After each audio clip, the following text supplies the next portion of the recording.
Bonjour et bienvenue dans cette émission spéciale où nous allons fêter le travail à notre manière, quelques jours du 1er mai, c'est de bonne guerre, en révélant les résultats d'un tout nouveau baromètre, le baromètre du rapport au travail qui est signé EM Normandie Actual. Et je précise que le Figaro Emploi l'a en avant-première parce que nous sommes partenaires médias de cette édition. Alors vous le savez, de nombreuses études ont démontré que le travail n'est plus vraiment central dans la vie des Français, une France des actifs en pleine mutation, d'où l'intérêt d'un baromètre qui identifie des familles de comportements, et c'est ça qui va nous intéresser, de comportements vis-à-vis du travail. Pour en parler, 3 invités présents sur ce plateau. Bonjour Élise Moron. Bonjour Sylvia. Bonjour Samuel Tual. Bonjour Sylvia. Et bonjour Jean Pralon. Bonjour. Je vais vous poser une petite question à tous les 3. Alors, question courte, réponse courte, s'il vous plaît. Faut répondre par oui, pardon. Est-ce que, Jean, je commence par vous, vous allez travailler le 1er mai? Et oui, bien sûr que oui. Mais comment ça? Et oui, parce qu'un prof, ça lit. Et donc forcément, le 1er mai, c'est le jour où on peut lire. Alors justement, je vous présente en détail. Vous êtes prof, effectivement. Vous êtes professeur de GRH, donc de gestion des ressources humaines au sein de l'EM Normandie. Les compétences, l'employabilité, la carriérologie même, c'est votre champ de compétences au sein du laboratoire de l'EM Normandie. D'où l'idée de ce barreau que vous allez nous présenter dans 30 secondes. Même question pour vous, Samuel Tual. Est-ce que vous allez travailler le 1er mai? Ah non, surtout pas. C'est juste interdit. Donc, moi, je suis légaliste. Comme en France, on a décidé de célébrer le travail par une journée de congé. Voilà, ce sera congé. Alors, le 1er mai tombe un mercredi. Comment je ne vous crois pas? Ah, bah oui. Bon, Samuel Tual, vous présidez aux destinées du groupe Actual, qui est un groupe national d'agences d'emploi et d'intérim, mais pas seulement, et c'est pour ça aussi que vous nous intéressez aujourd'hui. Votre groupe, il est aussi organisé pour aller chercher des publics qui sont éloignés de l'emploi et qui ne postulent pas spontanément.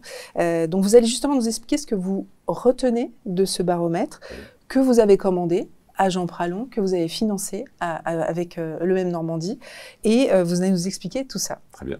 Élise Moron, je me retourne vers vous. Même question. Eh oui. Est-ce que vous avez travaillé le 1er mai? Oui. Et pourquoi donc?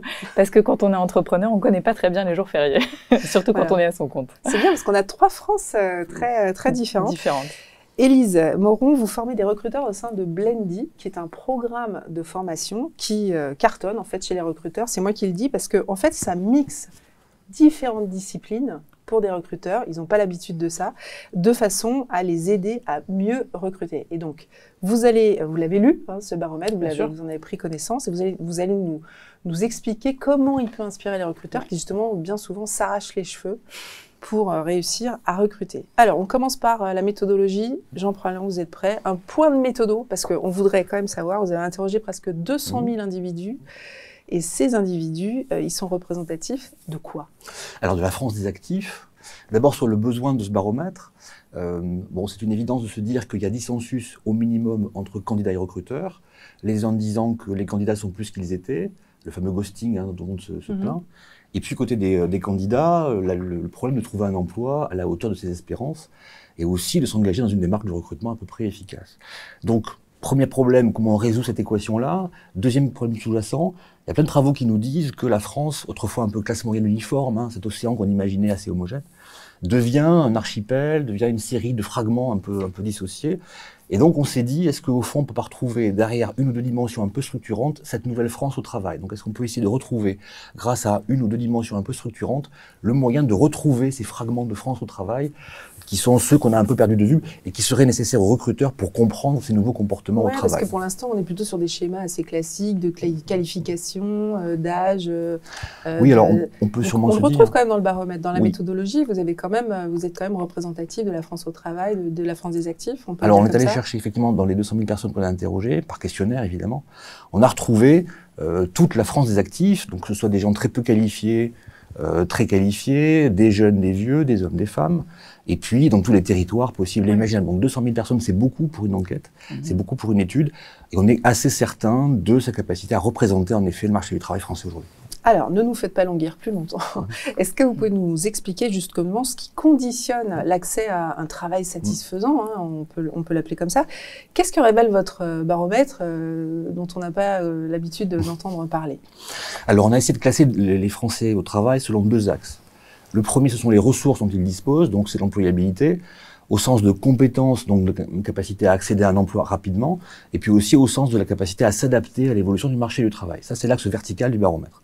Le second axe, qu'on va se voir sûrement, c'est la confiance en l'avenir. Alors, dans un monde de plus en plus ambigu et complexe, le vrai sujet, c'est comment les gens se projettent et comment leurs comportements sont déterminés par leur confiance en l'avenir. Mon comportement d'aujourd'hui, au fond, il est très ancré dans l'image que je me fais de ce qui va m'arriver demain.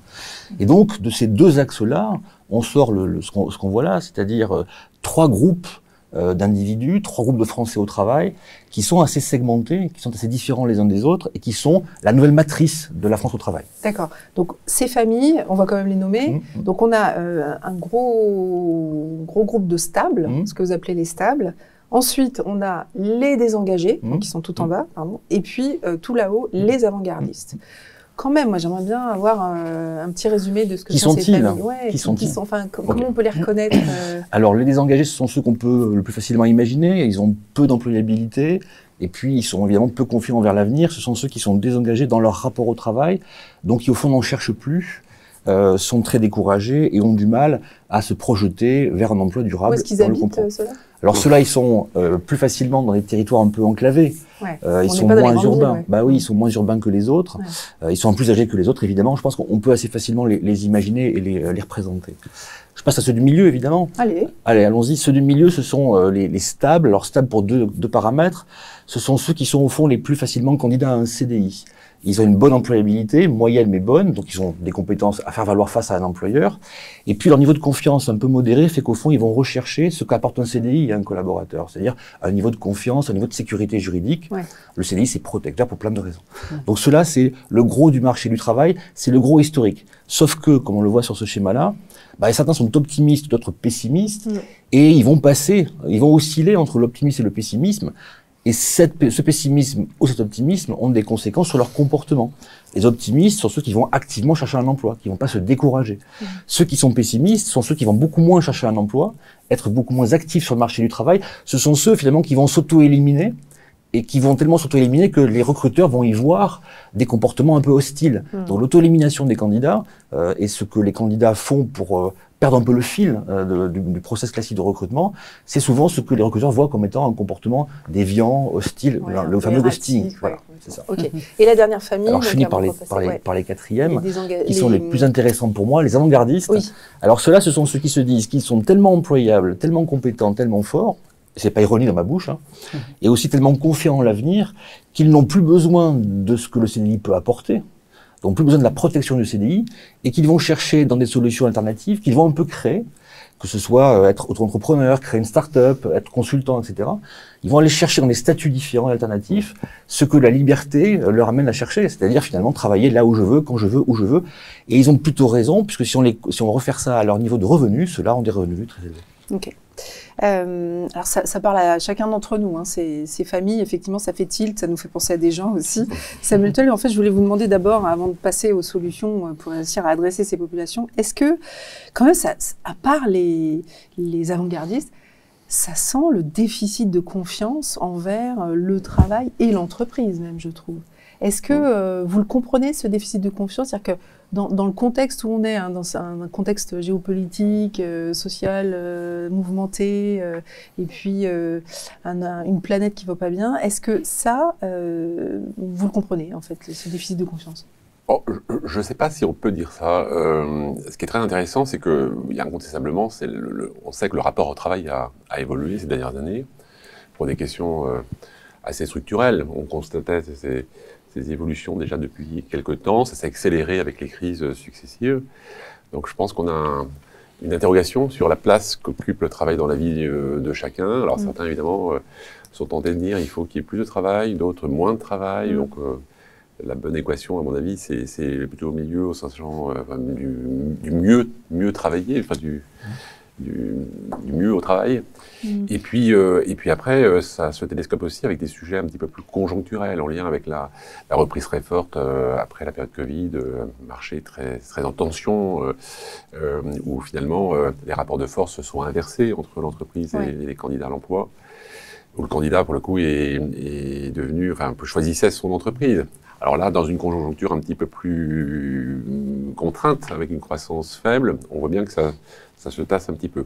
Donc je ne sais pas si c'est le rapport à l'entreprise, parce que finalement, après ces crises successives, on voit aussi que là où il y a plein de sujets qui sont source d'inquiétude dans l'avenir, défiance vis-à-vis du politique, vis-à-vis d'un certain nombre d'institutions, l'autorité, etc. L'entreprise résiste bien, globalement.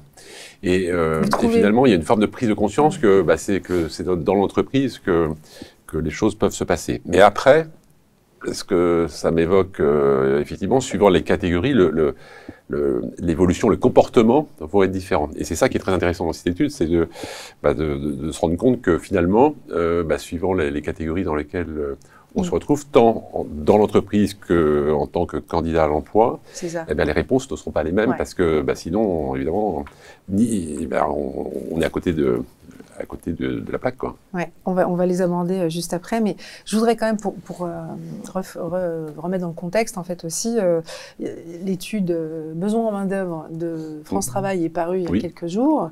Ça vaut quand même le coup de rappeler les chiffres. On a quand même... Donc, c'est une étude qui détaille les intentions d'embauche des entreprises en France. 2,8 millions de projets de recrutement en 2024, dont 61% sont des CDI ou des CDD de 6 mois minimum. Mais, donc ça c'est la bonne nouvelle, mais en même temps, voilà, on ne sait pas tout à fait les niveaux de l'année passée, mais on revient quasiment au niveau de 2019. Mais ce qui est très intéressant, c'est que 58% des entreprises anticipent des difficultés de recrutement. Voilà, donc elles les ont connues, elles pensent qu'elles vont encore les connaître. L'an passé, première raison qu'on va voir, c'était le manque de candidats. Donc ça c'est pas étonnant pour personne. Mais la deuxième raison, c'est le mismatch, c'est-à-dire l'inadéquation, pour des raisons qui vont justement, on va justement en reparler ici, manque d'expérience, manque de motivation, manque de compétences, refus du candidat aussi, c'est encore un autre... Donc en fait, ce que je voulais dire par là, c'est qu'on est face à un marché où il y a d'énormes besoins, qui n'est pas un stock, comme Jean, vous le rappelez dans votre rapport, dont je recommande la lecture. C'est pas un stock de chômeurs à réduire, effectivement, mais avec des candidats qui ne se transforment pas en candidature. Et donc, je me tourne vers vous, Élise, un peu la représentante, entre guillemets, des recruteurs qu'aujourd'hui. Samuel Tual également, mais vous les formez, vous les avez au quotidien avec vous. Face à cette défiance envers le travail, qu'est-ce qu'ils peuvent faire, en fait, les recruteurs? Est-ce qu'ils vont pouvoir adresser tout ce stock de la même façon, ou est-ce que c'est possible de travailler les familles indépendamment les unes des autres? Alors, il y a deux choses qui sont intéressantes. La première, c'est que je voulais revenir, parce que j'ai trouvé hyper intéressant l'étude de Jean. Donc, il y a une phrase qui m'a marquée, c'est il n'y a pas un manque de candidats, il y a un manque de candidature. Ouais. Et je trouve que c'est super intéressant. Effectivement, c'est pas une distinction purement rhétorique. C'est-à-dire que les candidats sont là. On parle souvent de la guerre des talents. Il n'y a pas de guerre des talents. Il y a une guerre d'entreprise pour les mêmes talents. C'est un petit peu différent. Et donc, du coup, les candidats sont là, mais c'est juste que le manque de candidature, c'est le manque d'actes de postuler, tout simplement parce que peut-être les annonces sont toujours les mêmes depuis des décennies, et les recruteurs aussi n'ont pas pris la mesure de toutes les attentes des candidats et ne l'ont pas forcément traduite à l'intérieur d'une annonce pour la rendre sexy, attirante. Pour moi, une annonce, ça a deux objectifs. C'est attirer, donc faire comme un aimant. Un aimant, d'ailleurs, ça attire et ça filtre et ça repousse en même temps. Là, c'est attirer les bons candidats pour nous à tel instant par rapport à notre stade de croissance et repousser et avoir aussi des phrases fil qui repoussent ceux qui ne conviennent pas totalement. Oui, parce que l'évidence, c'est quand même que l'annonce, c'est quand même la porte d'entrée. C'est le premier canal d'acquisition. Oui, c'est le premier canal d'acquisition. Nous dit France Travail, nous dit l'APEC, etc. Donc, c'est effectivement une donc, c'est la première chose. Deuxième chose, c'était comment adresser, vous l'avez dit, comment adresser ces différentes familles. Première chose, moi j'aime bien parler des avant-gardistes parce que ça a aussi été, on va dire, je faisais beaucoup de chasses de tête C-level jusqu'à il y a quelques mois. Ces avant-gardistes, je les ai connus parce que c'était mes candidats, entre guillemets, ceux que je chassais. On rappelle, ce sont les niveaux comité de direction. Et COMEX, niveau COMEX. Ces avant-gardistes, ils ont pas du tout une logique probabiliste en mode est-ce que je vais réussir ou est-ce que je vais me planter. Ils ont cette envie, chevillée au corps, d'entreprendre et surtout une envie de liberté de s'accomplir et de s'épanouir via leurs propres termes. Et donc, on peut, en tant qu'entreprise, se dire, bon, on va peut-être mettre en place, essayer de les retenir en mettant en place des programmes d'intrapreneuriat pour leur donner un peu plus de liberté. Ouais. Mais quoi qu'il arrive, ça va durer 1 ou 2 ans, grand maximum. Parce qu'ils veulent vraiment... Parce qu'ils ont envie. Et donc, est-ce que c'est une fatalité qu'ils partent? Oui, certainement. Et du coup, faut pas faire la politique de l'autruche en disant, bon, bah, c'est pas grave, on va juste mettre des œillères. Ils ont une sorte de DLC, un peu comme un yaourt, sauf que ça, c'est 2-3 ans. Alors, c'est peut-être pas une DLC, c'est pas une date de consommation, mais à la limite une DLS, une date de limite de salariat. Et c'est 2-3 ans. Et maintenant, la question, c'est de se dire, est-ce qu'on va à tout prix être dans une logique de rétention et du coup de rapport de force, ou est-ce que on va faire comme certains CEO, je pense à celui de Faber Novel, Stéphane Distinguin, qui dit... Faber Novel, c'est une agence de conseil, qui dit moi, je veux absolument être un tremplin vers l'entrepreneuriat. Parce qu'ils savent que dans les boîtes de conseil, ils font 2-3 ans et ensuite ils vont à leur compte en tant que freelance. C'est inhérent au secteur, oui. Alors c'est inhérent au secteur, mais c'est inhérent surtout aux avant-gardistes. Et donc, qu'est-ce qu'on peut faire pour tout simplement se dire, bah ok, on accepte le fait que dans 2-3 ans ils vont partir, donc on va les accompagner et pourquoi pas les former à voler de leurs propres ailes. Pourquoi? Parce que ça va mettre en place des ambassadeurs qui vont dire c'est génial, ils ont réussi à m'accompagner vers cet épanouissement et du coup attirer d'autres personnes et en fait embrasser cette décision et leur ambition et en faire un vrai levier d'acquisition dans le verbatim de la marque employeur des annonces d'emploi. D'accord, mais bon, ça déshabille Paul quand même pour ne pas rhabiller Pierre. Je vous voyais réagir, Samuel Tual. Oui, vous n'êtes pas tout à fait d'accord avec Élise Moreau, je pense. Si, en tous les cas, sur les avant-gardistes. Le diagnostic et le constat. Après, sur la façon de traiter le sujet, je pense que tout le monde aspire, enfin tous les candidats et toutes les catégories aspirent à 2 choses, ça a été dit par Jean en introduction, à la sécurité et à la liberté. Et après, plus ou moins, suivant justement dans les catégories dans lesquelles on se trouve, un peu par défaut, si on est visiteur avant-gardiste, on aspire plus à la liberté, et si plus on descend, évidemment, plus on aspire à la sécurité. Et je pense que les entreprises doivent, en fonction de ces publics, s'adapter aussi dans leur façon de manager, dans leur façon dans la façon de construire aussi les parcours. Et au titre du projet de l'entreprise, il y a de la place aussi pour des publics différents dans la même entreprise, avec un management adapté, qui permet de créer, pourquoi pas, de l'intrapreneuriat dans un certain nombre de cas, ou par de l'autonomie, par de la responsabilité, par une organisation assez dynamique, et pas forcément pyramidale, mais plutôt transverse, permettent à chacun de se réaliser, y compris pour des avant-gardistes qui peuvent trouver de la satisfaction par mode projet dans une entreprise, tout en gardant le salariat. Après, il y a aussi des modalités d'aménager le cadre de travail. Avec le travail à distance, effectivement, on peut améliorer les conditions de travail. L'autonomie peut être plus forte, évidemment, quand on est en présentiel. Et puis, c'est tout ce mode de management qui doit interrompre. Mais ce qui est important, c'est que, évidemment, les entreprises tiennent compte de ces situations, dans le contexte que vous avez rappelé, où on sait que structurellement, la difficulté de recrutement ne vont pas s'arranger, parce que c'est un sujet démographique avant tout. On sait qu'on a une démographie qui est défavorable, où il y a plus d'anciens à partir que de jeunes à rentrer. Donc la tension sur le marché de l'emploi est durablement installée pour ces raisons-là. Mais on peut se dire quand même que, c'est un peu ce que vous disiez aussi, on peut aller chercher, dans ces populations, on peut quand même aller chercher des candidats pour les transformer en candidature. Et moi, ce qui m'intéresse justement chez Actual, comment vous faites pour aller chercher, par exemple, des désengagés? Parce que ça, c'est vraiment le boulot le plus difficile qui soit, je dirais, de quelqu'un qui veut pas se lever le matin, quelqu'un qui a perdu le goût du travail, etc. Vous allez les chercher. Donc, je voudrais bien vous me donner quelques exemples quand même, parce que je sais que vous avez des structures qui font ça. On a, évidemment, il y a deux lectures. Il y a ce qu'on doit faire dans l'entreprise pour tenir compte de ces publics et les manager, apporter des réponses appropriées. Puis, évidemment, pour les candidats à l'emploi, évidemment, les réponses sont très différentes. Si on a quelqu'un avec une expertise pointue qui est très avant-gardiste, ou si on est quelqu'un qui est éloigné de l'emploi. Et donc, ça impose d'avoir des réponses appropriées à chacun de ces publics. Et c'est la raison pour laquelle, dans le groupe, on a eu une offre et des réponses adaptées à chacune de ces situations, et notamment pour les engagés. Alors, il y a ceux qui sont très éloignés de l'emploi, Oui. qui se retrouvent en difficulté parce que leur vie, pour de multiples raisons, il peut y avoir eu des accidents et être dans une situation de chômage longue durée. Évidemment, le retour à l'emploi n'est pas du tout le même que pour quelqu'un qui est expert et qui a des compétences et la motivation. Et donc le sujet, c'est d'évaluer, c'est par l'évaluation et surtout par l'accompagnement que l'on traite le sujet, dans le cadre de structures qui sont complètement spécialisées. Donc on a des réponses avec de l'intérim d'insertion typiquement, où pour le coup, la partie accompagnement prend le dessus parce que, sur la partie compétences, pour après les ramener petit à petit au travail, et par cet accompagnement et par le mode mission, on leur redonne confiance et on essaie aussi par la formation de leur donner les compléments de formation nécessaires pour acquérir évidemment le niveau attendu.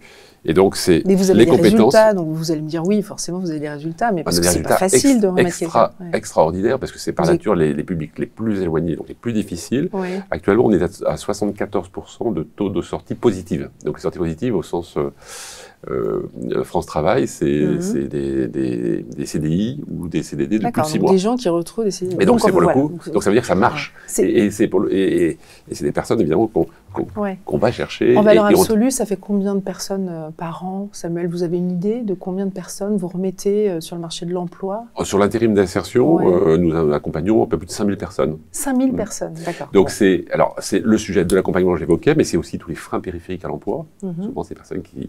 C'est quoi pour vous les freins périphériques? C'est le sujet de l'hébergement, la mobilité. J'ai pas de voiture, j'ai pas de maison. Exactement, c'est le sujet évidemment... d'inadéquation entre évidemment là où je me trouve et je réside et là où il y a potentiellement du travail. Donc c'est tout ça qu'il faut gérer et il faut tous ces freins périphériques, il faut les traiter d'une façon ou d'une autre. Mais vous voyez, c'est aussi de ça dont je voulais parler parce que France Travail sort son étude, son BMO. On voit bien que les premiers jobs à pourvoir, enfin les premiers emplois à pourvoir, ce sont des boulots de serveurs, d'aide-soignants. Ce sont des métiers qui sont très peu sexy, j'allais dire, qui attirent très peu. Donc, on va bien devoir aller chercher des populations. Qu'il va falloir former à ces métiers en tension. Alors, on a un sujet aussi qui est un peu particulier dans le contexte dans lequel nous sommes, c'est qu'on est quand même dans une transition et des mutations quand même assez fortes, qui s'accélèrent, qui pose aussi la question de l'inadéquation entre les formations, les compétences acquises et puis les besoins futurs. C'est toute cette notion aussi de transition qu'il faut gérer. C'est ce qui explique, à mon avis, les chiffres qui viennent d'être partagés sur l'inquiétude des recruteurs pour l'avenir. Parce qu'ils ont conscience qu'ils ont potentiellement confiance dans l'avenir et qu'ils vont réinvestir et générer la croissance, mais que cette croissance passera évidemment par la capacité à intégrer des compétences dans des métiers où potentiellement il n'y a pas de compétences formées à date.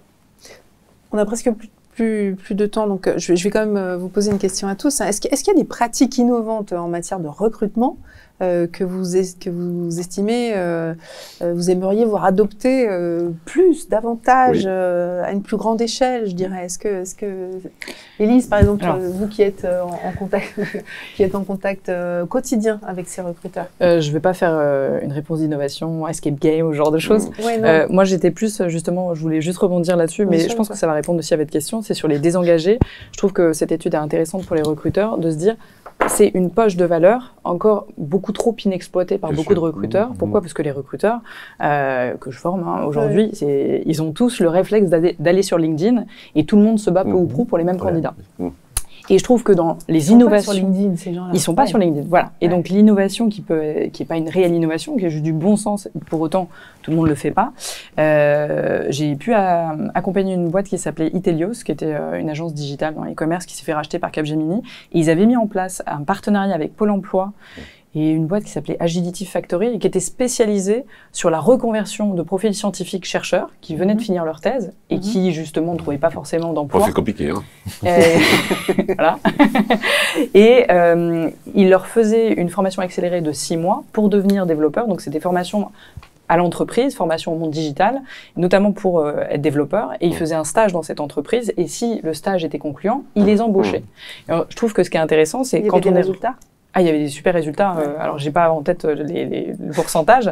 Mais par contre, ce qui est intéressant quand on est recruteur, c'est de se poser deux questions. C'est une question plutôt.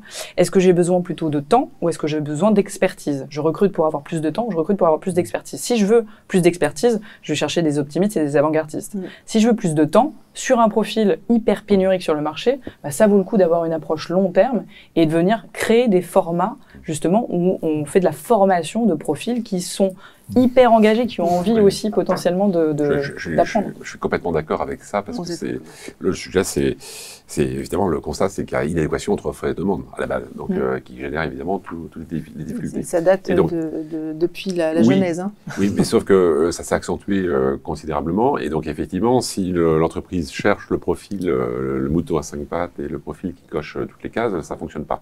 Et donc il faut aller chercher ailleurs. Et donc c'est tout l'intérêt effectivement de ces publics. Une fois qu'on a regardé effectivement le poste recherché, les compétences acquises, le gros sujet, c'est l'évaluation des capacités et de la motivation. Ce qu'on qualifie aussi souvent de soft skills, enfin, en général, c'est de vérifier que le poste proposé, que le projet proposé peut intéresser et correspondre au profil du candidat. Et après, c'est comment on leur donne les savoir-faire pour pouvoir arriver au niveau. Justement, c'est l'enjeu de l'accompagnement, en fait. Voilà, parce que ma question qui était sur les pratiques innovantes de recrutement, est-ce que justement, vous n'avez pas aussi une responsabilité dans le fait d'éduquer vos clients, vos partenaires, au fait d'ouvrir leur chakra et d'arrêter de vouloir tous recruter des moutons à 5 pattes, comme vous le disiez. Ah, oui. Est-ce que vous le faites, ça, Samuel, au sein d'Actual? On le fait dans le cadre d'une structure qui s'appelle Axe for Skills, qui accompagne justement les recruteurs pour mieux recruter, sur le sujet de marque employeur, etc. Ouais. Et donc, évidemment, mais j'ai envie de dire qu'il y a une sorte de prise de conscience collective sur la nécessité, effectivement, de faire un effort. Les entreprises ont pris conscience qu'il fallait s'ouvrir, qu'il fallait, effectivement, élargir le champ des possibles. Et donc, ça, c'est évidemment, on les conseille sur cette approche. Et puis, on leur suggère aussi des profils avec des arguments motivés. Qui sont des profils un peu out of the box. Parfois, qui ne sont pas les profils naturellement sur lesquels on serait allé, mais qui potentiellement peuvent correspondre aussi, avec souvent des résultats. Vous avez en tête un exemple extraordinaire. Dans le sujet des désengagés, des publics très éloignés, j'ai notamment des opérations réalisées avec des détenus qu'on a réinsérés, où à la base, on rajoute une couche de difficulté quand on recrute quelqu'un qui a ce type de profil. Mais en réalité, si c'est bien fait, ça peut donner des résultats extraordinaires, tant pour la compétence acquise que dans l'écosystème de l'entreprise. Il se passe quelque chose de très intéressant. L'accompagnement millimétré. Jean, vous aurez le mot de la fin des pratiques innovantes en matière de recrutement que vous aimeriez voir généraliser. Alors, il y a deux choses. Il y a peut-être tout ce qui peut être fait du côté de l'objectivité, donc évaluer des compétences au point de vue objectif. Il y a des solutions digitales et puis il y a la question de l'IA, évidemment, qui est fondamentale. Donc, une entreprise de recrutement qui gagnera demain, ce sera celle qui réussira à manipuler l'IA et à maîtriser l'IA pour trouver les bons candidats et les faire matcher avec le besoin. Ça, c'est l'aspect un peu technique. Mais que fait-on de cette accélération du temps grâce à l'IA? Qu'est-ce qu'on fait des gains de productivité, pour employer un terme un peu ancien? Qu'est-ce qu'on en fait? Est-ce que on prend moins de recruteurs parce que l'IA fait plein de trucs, ou bien est-ce qu'on garde plein de recruteurs dont le métier ce sera de créer du lien? Et pour ça, je crois que c'est fondamental. Le recruteur est un métier de tissage de liens, et donc ce travail-là, qui est de réconcilier les gens les uns avec les autres, les présenter, les faire se connecter, les faire s'apprécier, enfin créer un lien affectif, émotionnel, relationnel et rationnel aussi entre différentes personnes. Ça, c'est le boulot de recruteur. Enfin, je pense que c'est aussi votre vision des choses. Donc, il faut de l'IA, il faut de la data, parce que c'est là qu'on va rendre objectif les choses, donc prendre une bonne décision. Encore faut-il qu'au-delà de cette bonne décision et de ce choix, il y ait du lien qui se crée. Voilà. C'est une belle vision, des choses. Et en plus, moi j'ai l'impression effectivement dernier mot de la fin. Les recruteurs se muent en coach. Quasiment agent de carrière. Bien sûr. Et il faut pas l'oublier, mais effectivement, il y a aussi quelque chose qui est intéressé du recruteur, parce que le recruteur a aussi envie de closer. Mais du coup, on peut être dans une logique de gagnant-gagnant, parce qu'on coach le candidat, on renforce aussi sa confiance en lui, en ses capacités, en sa potentielle employabilité, et du coup en l'avenir. Et donc, des deux côtés, le recruteur qui touche sa com et le candidat qui trouve un super emploi. Oui, alors, donc j'entends, la dernière méthode aussi, c'est le feedback, c'est-à-dire qu'on voudrait bien que les recruteurs fassent beaucoup plus de retours aux candidats de façon à renforcer leur confiance en eux, leur employabilité aussi, parce que tu ne corresponds pas à ce poste, mais Et ça nous peut-être plus emmènerait tard. bien loin. Mais peut-être plus tard. Peut-être plus tard, exactement. Merci à tous les trois Sylvia. d'avoir Sylvia. accepté l'invitation et d'avoir fait un détour sur le plateau. Jean, donc c'est un baromètre, donc ça veut dire qu'on peut se donner rendez-vous Dans 6 mois. dans 6 mois, voilà, pour voir l'évolution de ces familles, les avant-gardistes, hein, les stables et puis les désengagés. Merci à tous de nous avoir suivis et à très bientôt.